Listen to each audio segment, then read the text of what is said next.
Yeah, it may not be this year, but I'm hoping next year I'll be set up for a little bit of low level to moderate, you know, moto camping. I would like to go to the giant loop ride next year here in Oregon. Looks like it's a really good meet-up and ride event out in East Oregon. Did I say that? Anyways, yeah, we got different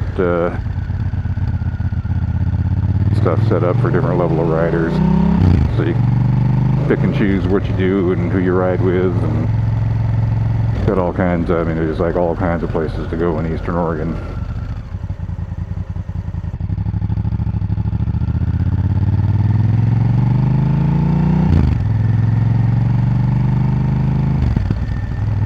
And it's like super low price considering, you know, what you're getting there.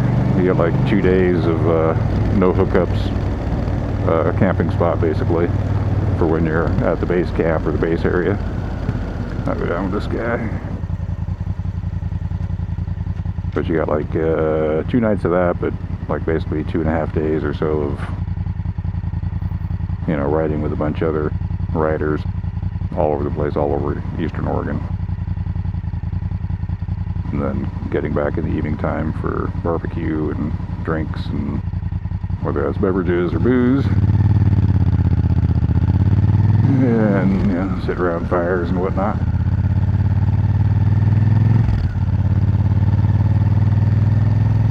So that looks like a lot of fun.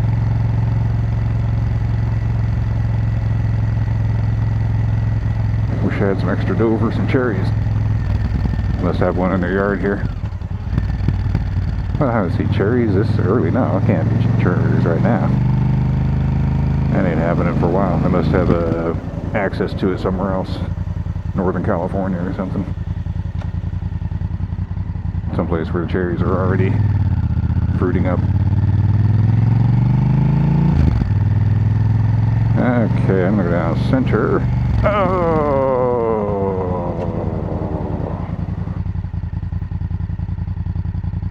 Oh, you going which way? Oh, you're going there.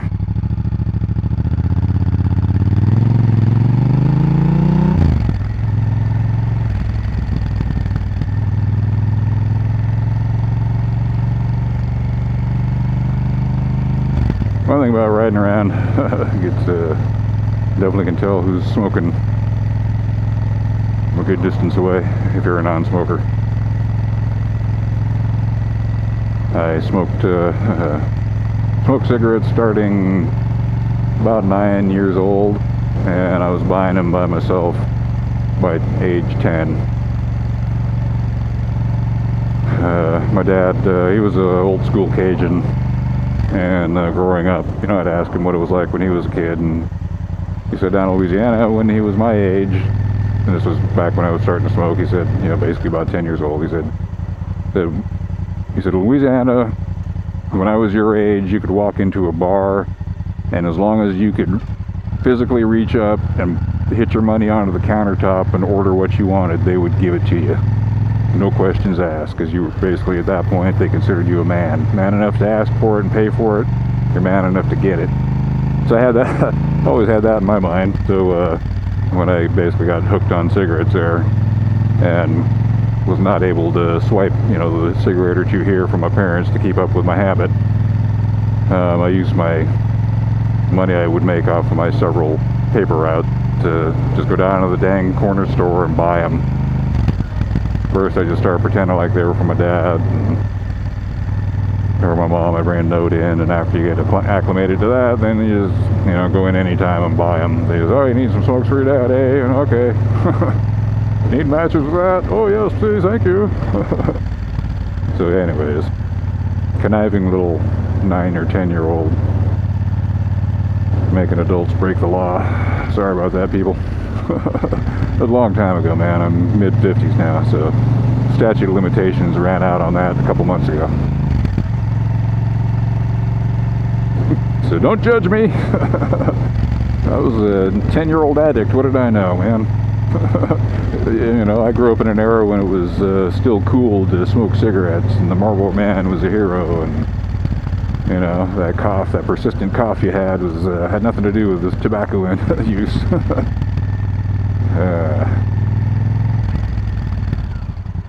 And then when I was a kid, that all changed.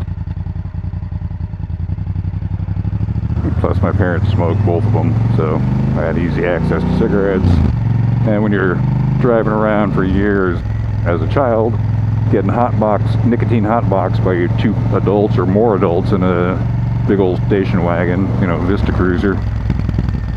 Yeah, I think you kind of have a pre-existing addiction for when you actually start taking your puffs, because your puffs are actually your first relieves of your addiction that your parents gave you by trapping you in a car and going on, you know, all day long road trips with everybody smoking cigarettes with closed windows.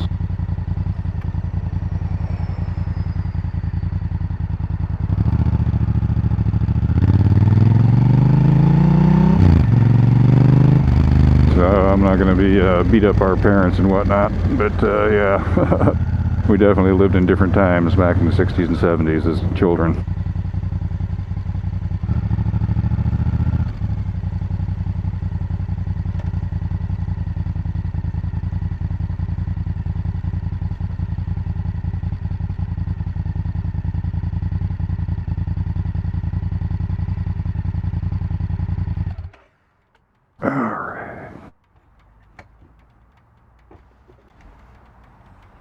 Okay, I'll do all that going, hopefully nobody will steal it. Okay.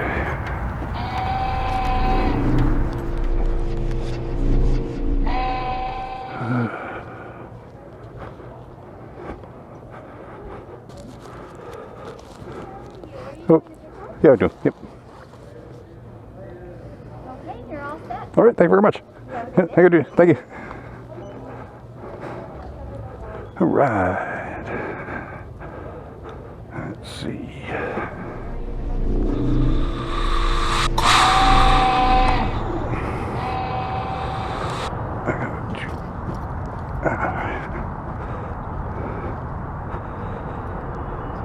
Okay.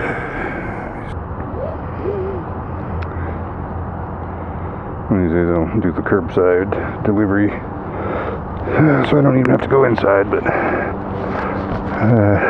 didn't feel like it.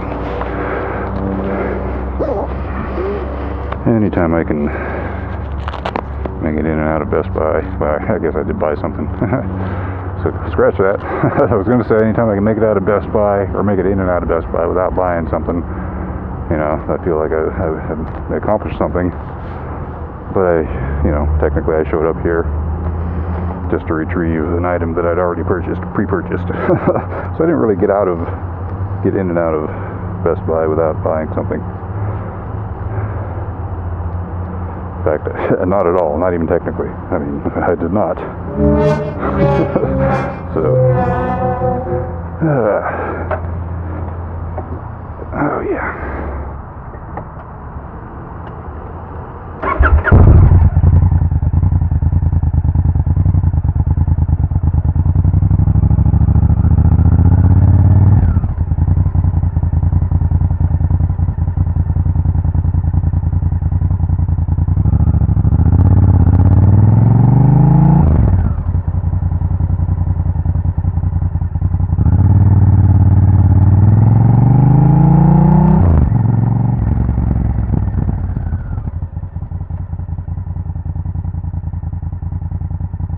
Yes, I do realize that there's plenty of room in between there. But again, I told you I'm a cop magnet, and in Oregon, even that right there is considered lane splitting. If I were to go there and the police saw me doing that, he could just wait for me and pop me for lane splitting. Or queuing, or whatever you may want to call it. So that's why I try to keep my nose clean as much as I can. You know, it's a motorcycle, and I'm not shy about it. But I'm older, and I don't want to get arrested this late in life for, I don't know, not a lawyer, not a policeman. I just try not to speed around in the general public too much. Unless it's just to get around them because they're weird.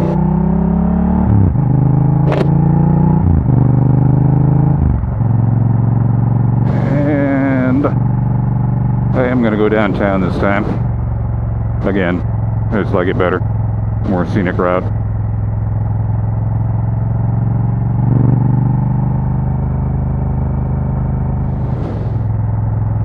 Alright. I have asserted lane dominance. Bum-ba-da-bum. I thought I had accidentally erased it, but I got the footage from my Fusion camera of me, you know, doing a bad job of installing my center stand. So I'm going to be editing that tonight down into, it's like a 1 hour, 9 minute long thing, but I know I could chop it down to under 10 minutes. You know. I mean, I'm talking all the way through it, whatnot, but nobody wants to hear me talk, so.